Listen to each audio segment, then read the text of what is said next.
Nazional Katalanaren arabera, 700.000 lagun elkartu dira Bartzelonan eta Guardia Urbanoaren arabera 150.000 tentsioaren adibide izan dira ERCek entzun dituen txistuak. Gobernuaren dimisioa eskatzen zuten oihuak ere entzun dira ekitaldian eta egunean zehar egin diren beste hainbat ekitalditan ere nabaria izan da tentsioa. Giroa hori izan arren, iaz baino jende gehiago elkartu du ANFek Bartzelonan. Aurtengo hilaren 11an.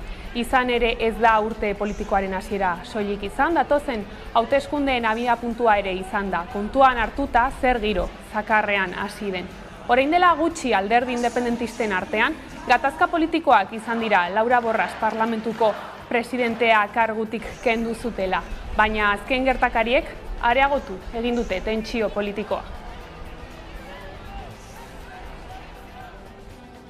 Arratsaldeon, diadaren egun berean hainbat lagunek bat egin dute independentziarako indarra lelopean sortuk Donostian deitu duen manifestazioan.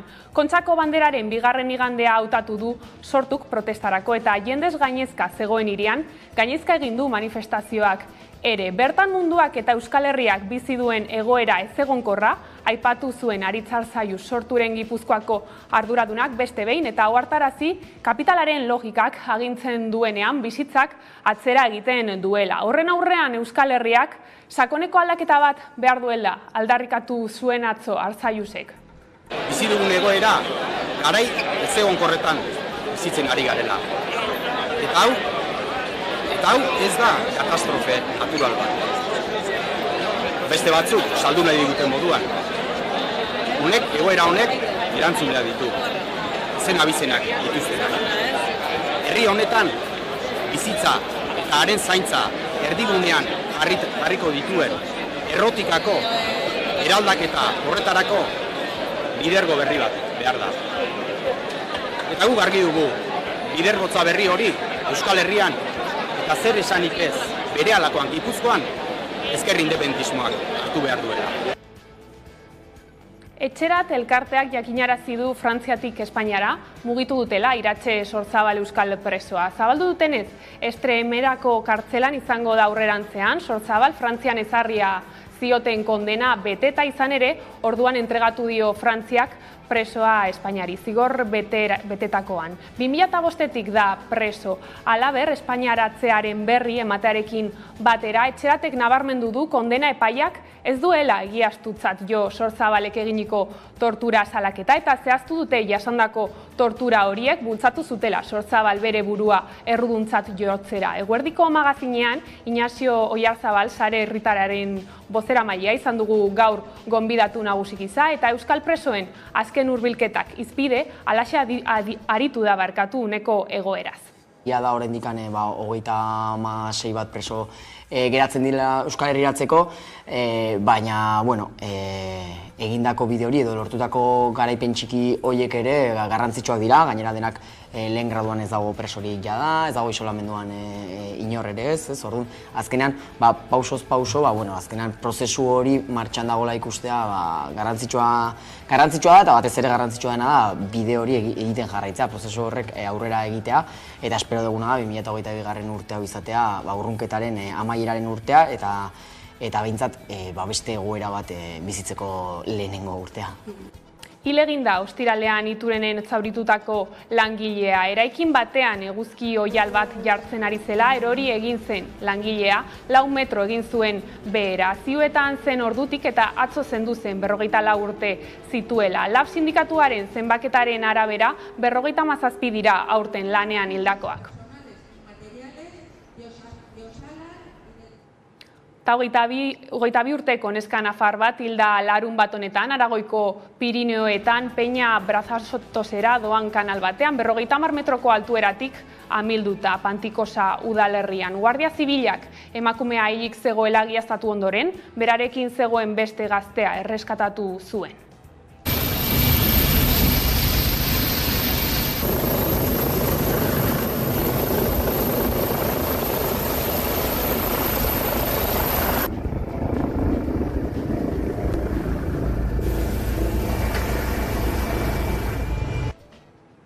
Eta Euskal Autonomia Erkidego osoan atzotik abisu horia ezarrita dago temperatura altuek eragindako sute arriskuagatik. Eusko Jaurlaritzako larrialdiei aurre egiteko eta meteorologiako zuzendaritzak gaur iluntzera arte izango du indarrean abisua. Halaber, 3:00 aurrera beste abisu hori bat ezarri du Segurtasun Sailak, kasu honetan euriteengatik. Nafarroan ere euri zaparradak eta ekaitz gogorrak espero dira 6:00 aurrera. Eta ekonomia arloko lerroburuei dagokionez, ez atzera ez aurrera aurkitzen da Arabako metaleko hitzarmenaren negoziazioa. Datorren asterako greba egunak deituak dituzte sektorean, halere gaur bertan hasi dira protesta. Aldiarekin Arabako metalgintzako sindikatuak laku aurrean bildu dira astelehen honetan, euren aburuz erakundeek ere zer esana baitaukate. Joritz Iglesias, Elako kidea eta Ibai Intxaurrondo Labeko kidea. Hemen enplegatzaile bat ere badaukagu, izan ere Eusko Jaurlaritza eta Administrazio Publikoek ere metaleko langile asko dituzte bere baitan, bai zu kontratazioetan, bai egite dituzten kontratazioetan, hainbat esparrutan, eta hor zuzena eskatzen diegu haien langileen subrogazio eskubidea mantendu eduki dezaten, izan ere subrogazio horik ez dago Administrazio Publikoetan metalean lan egiten duten langileetan, beraz hartu eta bota egite dituzte langileak, eta bestetik beraiek kontratatzen dutenean baldintza duinetan kontratatu dezatela, egin beharko luketen moduan. Nafarroako ekonomiari begira aldiz, kolokan dago Iruñako Volkswagen fabrikaren etorkizuna, izan ere 2026 urtetik aurrerako ekoizpen maila ezin dela bermatu adierazi zuten enpresako goi karguek pasaden astean Iruñan ospatutako biltzarrean. Egoera horrela fabrikako ordezkari sindikalek haien kezka adierazi dute. Igor Peñalver, ELA sindikatuko kidea.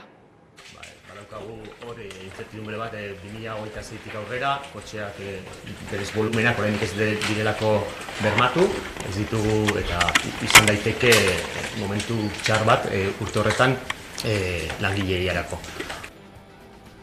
Gizarte Segurantzako Ministerioak goizean elkarrizketa mailaren bilera batera deitu ditu eragile sozial, sindikal eta patronal nagusiak. Sistemaren gehieneko kotizazio oinarrien igoera eta erretiro pentsioa kalkulatzeko zenbaketa aldia izan dira eztabaidagai bileran, edonola ere Jose Luis Escriba ministroak argi eta garbi adierazi du pentsioaren zenbaketa aldia ez dela 35 urtera luzatuko. Bien bitartean Jospo Barruria Bizkaiko pentsiodunen mugimenduko kidearen hitzetan, zehazki hori da Espainiako gobernuaren nahia.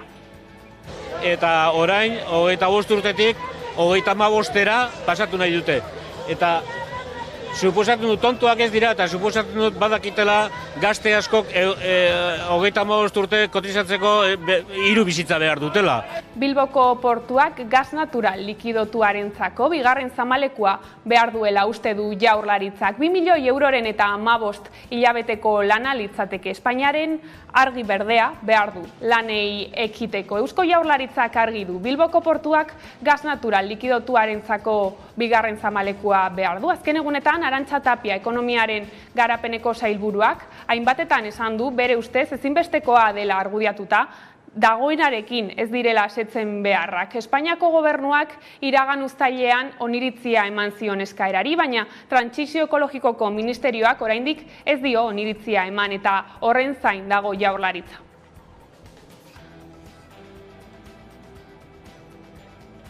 Bestaldetik, Bilboko udalak hiriko euskaltegien matrikulazio kanpaina jarri du martxan eta Koldo Narbaitz euskara zinegotziak aurtengo leloaren berri eman du euskararekin irabazi egingo duzu.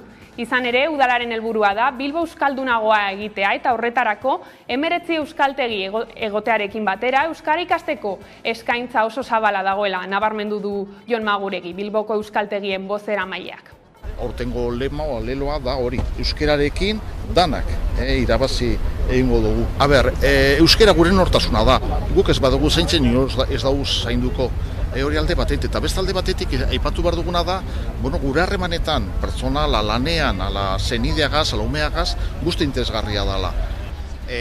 Inoizko eskaintzariko paroena dakagula pres, goizeko 8:00 gaueko 10:00 arte aukera anitz daudela euskara ikasteko, bakoitzak egokien datorkion formularekin. Eta lerroburuekin bukatzeko, kiroletan Urdaibai 6 urte eta gero, gizonezkoetan eta Orio emakumezkoetan, izan dira 2022ko Kontxako banderako txapeldunak. Biek irabazi zuten aurreko igandean eta biak gailendu dira bigarren igandean bandera etxera eramateko. Bou Bizkaiak irabazi duen 6. Kontxako bandera da. Bigarren jardunaldian ere bermeotarrak izan dira azkarrenak nagustasunez eta donostiarrak bigarren lekua kendu dio Hondarribiari. Bandera irekita zegoela konturatuta edo estrategia tarteko Urdaibaik kolpea jo dio itsasoari. Urak arrotu ditu aparratera eta konturatzerako 2 segundu jan dizkio donostiarrari. Era berean lehen metroetatik hartu dute aurrea oriotarrek, baina 14 eunengatik amaitu dute Arraun Lagunek aurretik. Oriok lortu duen 3. Kontxako bandera da. Kanporako luzean egin da, banderaren jabe Nadeta Agirre patroiak gidatzen duen taldea. Lehen kaletik ziztuan atera da bigarren irteeran, aurrenekoa ez baita balekoa izan epaileen akats bat tarteko. Udan zehar askotan egin du Oriok gaurkoa, hanka arraunari estropada abiatu orduko. Hor bada lana eta trebezia.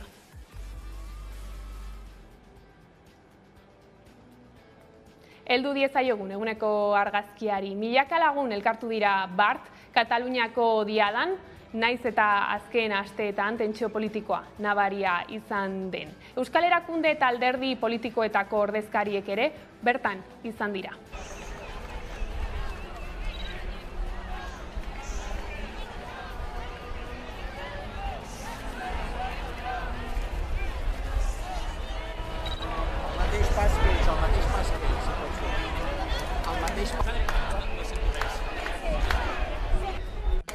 La majoria del Parlament, un 52%, es defineix com independentista. Per tant, les opcions són clares. O feu la independència o convoqueu eleccions. O independència o eleccions.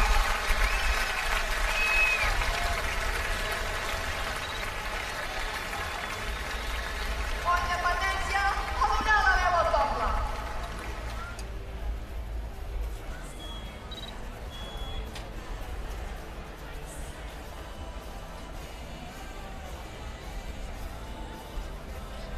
Kataluniak eta Euskadik beruen eskubidea erabakitzeko libreki eta demokratikoki aldarrikapen horrekin bat egiten dugu, alderdi bezala.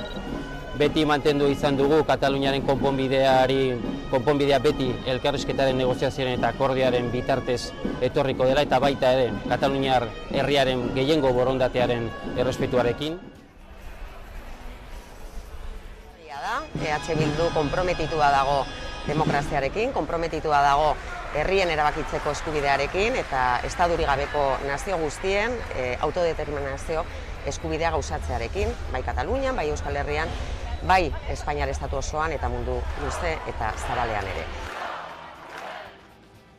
Egun berean, Donostian independentziarako indarra lelopean manifestazio jendetsua egin du Sortuk, Kontxako banderaren bigarren igandean. Independentzia egun bizi den egoera ezegonkorraren konponbidea dela sinesten du alderdiak. Bizi dugun egoera garai ezegonkorretan bizitzen ari garela.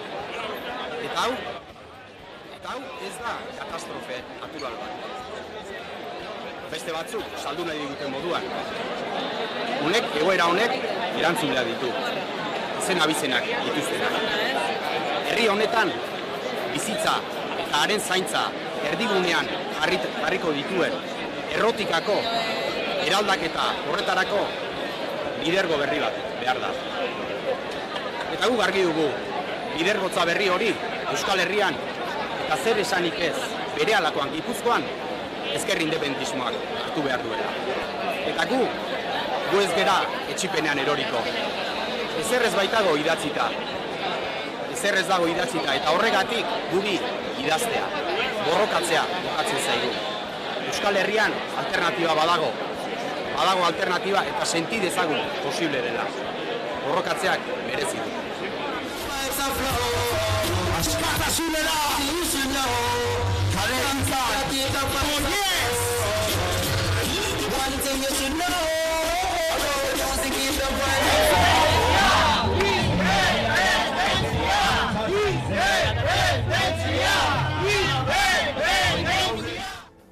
Aipatutakoa ez da izan Kontxako banderaren bigarren igandeaz baliatu den protesta bakarra. Ingurumenarekin lotutako elkarte ezberdinek deituta, erraustegien aurkako giza kate bat egin dute asteburuan Donostiako Kontxan alderdi ederretik abiatuta. Erraustegia gelditu, sistema aldatu ez klima lelopean osatu dute katea. Udane Arbeo. 2 urte dira Donostiako erraustegia martxan jarri zela eta ordutik zenbait arazo izan dira bertan.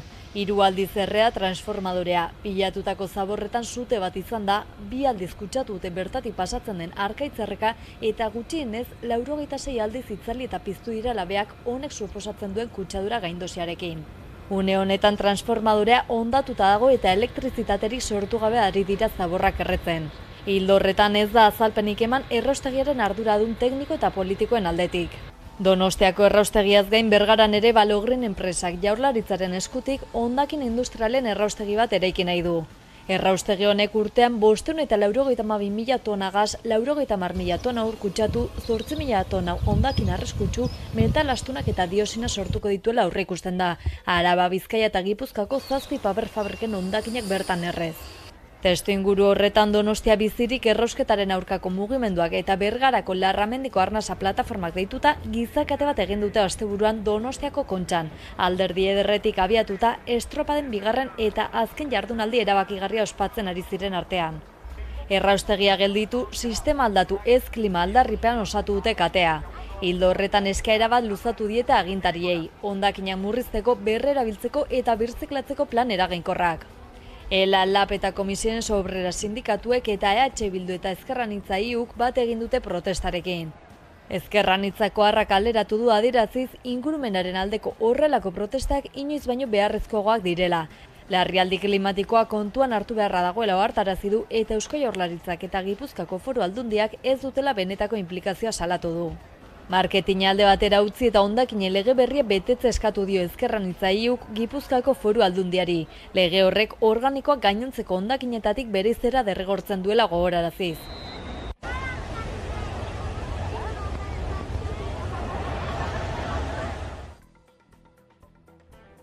Nafarroara salto EH Bilduk abiadura handiko trenaren proiektua parlamentura eraman du. Hain zuzen ere proiektua birpentsatzeko proposamena egin zuen alderdi soberanistak, baina Navarra Sumak, PSNek eta Geroa Baik bat eginda ezezkoa bozkatu eta EH Bilduren proposamena baztertu dute.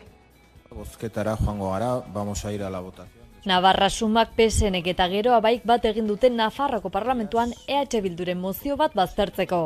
Mozio horrek Espainiako gobernuari eskatzen zion erantzukizunet jokatzeko eta birpentsatzeko abiadura handiko trenean egindako inbertsio aberatsa, krisi energetikoak eta oinarrizko produktuen prezioen igoerak markatutako testuinguruan. Soberanistek ez ezik ahalduguk eta ezkerrak ere mozioaren alde bozkatu dute. Laura Aznalek mozioa defendatu du EH Bilduren izenean eta nabarmendu du zentzurik gabeko etorkizunik gabeko proiektu batekin jarraitzen dela. Cuando hablamos del TAP, cuando seguimos hablando del TAP, también seguimos constatando que se sigue pretendiendo desarrollar un proyecto sin sentido, sin futuro y más todavía en el contexto actual. Aznalek aldarrikatu du azpiegiturak bereizi gabe edatzea baztertu eta zerbitzu publikoak bermatu behar direla, aberastasuna banatzeko eredu eraldatzaile batean aurrera eginez eta ongizate estatuak duen arriskua ohartarazi du. Gainontzeko alderdiei dagokienean Ainhoa Aznarezek Podemos alduguko bozeramaileak proiektu faraonikotze jo du HT eta azpiegitura hori Nafarroko gehiengo sozialarentzat benetan lehentasuna den galdetu du. Horrekin batera egungo trenbide sarea hobetzaren alde agertu da, herritarren beharrei erantzuteko. Marisa Simonek Ezkerrako bozeramaileak azpimarratu duenez, bere taldeak aspaldidanik mantentzen duen obra horren aurkako gaitzespenari eusten dio. Inora ez doan trena dela adierazi du eta gaineratu du ez duela balioko salgaia garraiatzeko. Testuinguru horretan Javier Esparta Navarra Sumako bozeramaileak esan du salgaien garraioa bermatuta dagoela eta nabarmendu du obra hori Espainiako gobernuak finantzatzen duela eta beraz partida horiek gastu sozialera bidera daitezkela Nafarroan.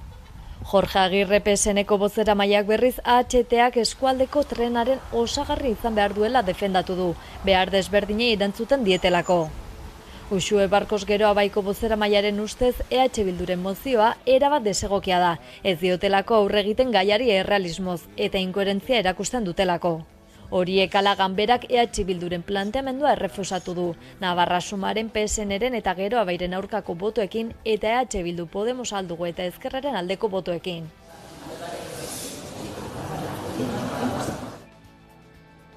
Bestetik aipatu dugu lerroburuetan ere. Arabako metalgintzako sindikatuek hitzarmen berriaren aldeko mobilizazioak berreskuratu dituzte udako oporraldia eta gero. Era berean martxan dira negoziazio bilerak. Aurreko astean SEA patronalarekin bildu ziren, baina ez ziren aurrepauso bereizgarririk eman. Gaur lakoaren aurrean lekartu dira beharginak erakundearen esku hartzeko galetikiko. Nerea Garzia.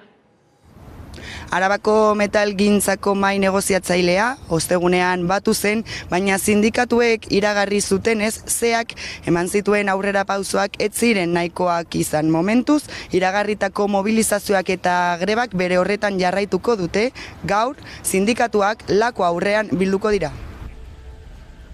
Arabako metalgintzako sindikatuek urte luzez daramatzate lan hitzarmen kolektiboa adosten patronalarekin. Gaur aldarrikapenek beste norabide bat hartu dute eta erakundeen erantzunkizun eza salatu dute.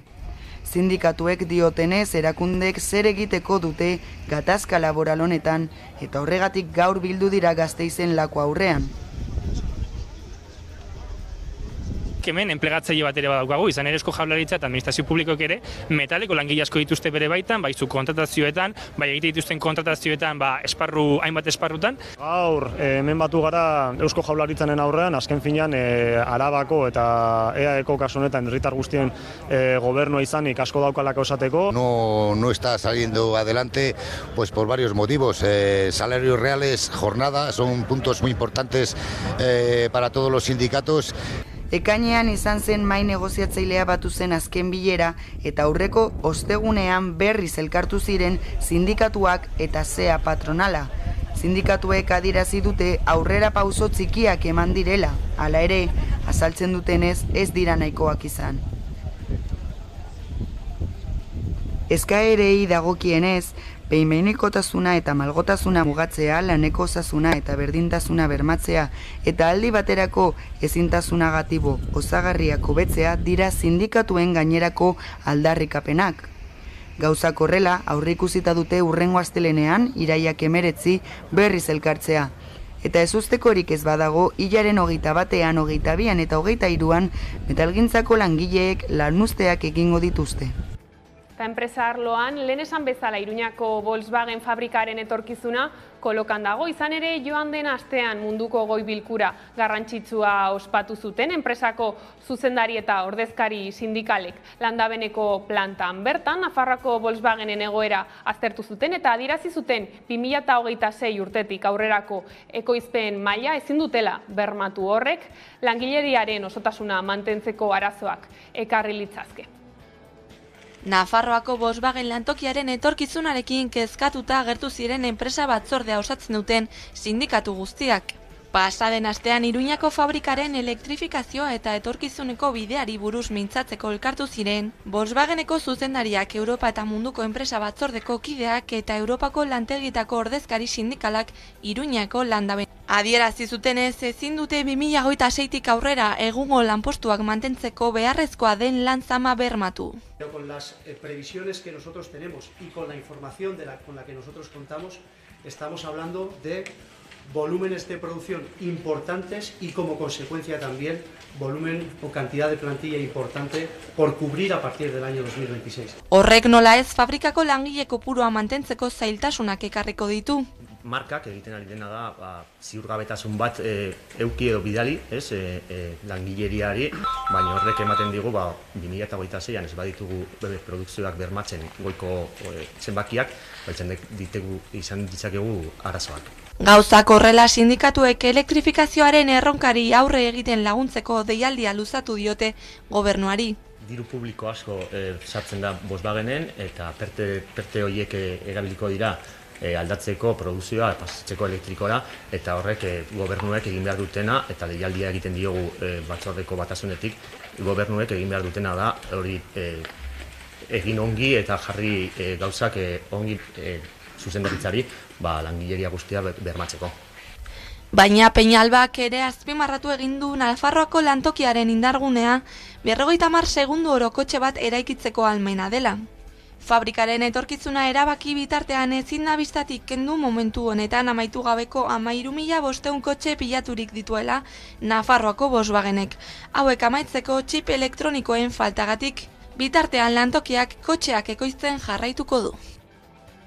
Gizarte Segurantzako Ministerioak goizean elkarrizketa mailaren bilera batera deitu ditu eragile sozial, sindikal eta patronal nagusiak. Sistemaren gehieneko kotizazio oinarrien igoera eta erretiro pentsioa kalkulatzeko zenbaketa aldia izan dira eztabaidagai bileran. Astelena izan da gaur protesta egin dute Hego Euskal Herriko hiriburuetan eta hainbat herritar pentsiodunek aipatutako gaia izan dute hizpide eta bertan izan da Aiara Deurreta lankidea.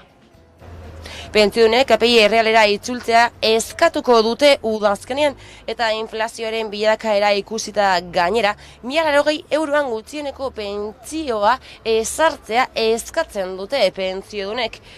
Pentsioen erreformaren azken txanpan Gizarte Segurantzako Ministerioak goizean elkarrizketa mai bilera batera deitu ditu eragile sozial, sindikatu eta patronal nagusiak eta bertan sistemaren gehieneko kotizazioaren oinarriaren igoera eta erretiro pentsioa kalkulatzeko zenbaketa aldia izan dira eztabaidai nagusiak. Edo nola ere, Jose Luis Escriba ministroak argi eta garbi adierazi du Espainiako telebista publikoan goizean, pentsioaren zenbaketa aldia ez dela 35 urtera luzatuko. Bien bitartean, Jospo Barrutia, Bizkaiko pentsioen mugimenduko kideak adierazi duenez, zehazki hori da Espainiako gobernuak nahi duena. Euren asmoa hori da, esan edo ez esan, Europarekin berba eginda daukate eta aurten 25 urtera igo dute 15 urtetik 25era, Zapateron erreformaren ondorioz, eta orain 25 urtetik 35era pasatu nahi dute. Eta suposatzen dut tontoak ez dira eta suposatzen dut badakitela gazte askok 35 urte kotizatzeko 3 bizitza behar dutela. Orduan ez dakit zer egingo duten, gaurko gazteak zerako pentsioa izango duten erreforma guzti hauen ondoren. Eta kultura arlora salto, Larizuko erromeria bueltan da gaur Araban 2 urteren ondoren. 2 urteren ondoren Arabak berriz ospatu du Olarizuko erromeria eta hainbat ekintza antolatu dituzte gaurko egunerako. Pandemia dela eta 2 urtez egin ezin izan ostean, Arabako hiriburuak Olarizuko erromeria tradizionala berreskuratu du. Jaia goizeko 9:00 hasi da mugarrien ibilbidea, Gasteizko erdigunetik Lubiano eta Urribarri Arratzuako mugarrietara joan da, 10 kilometroko ibilbidea egin du hain zuzen ere.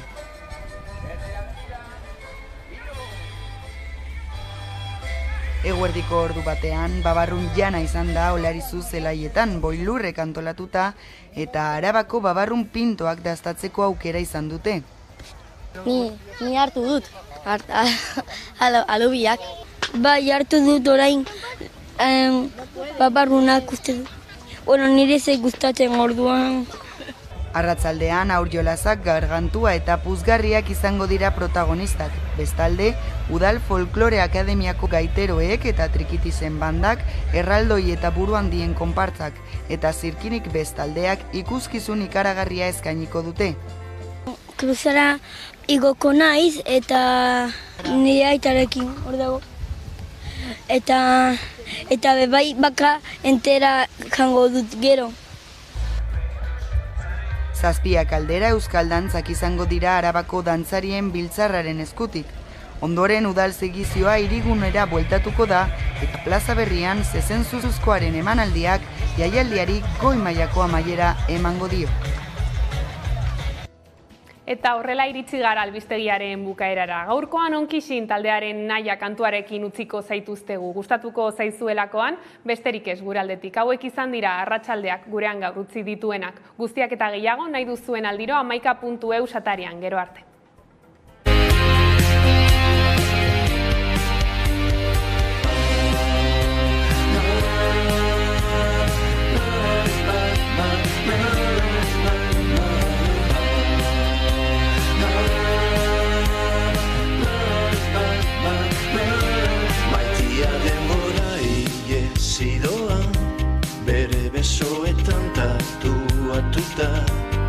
Basorin alata bat bihotzean, bisu txikik horri begietan, eta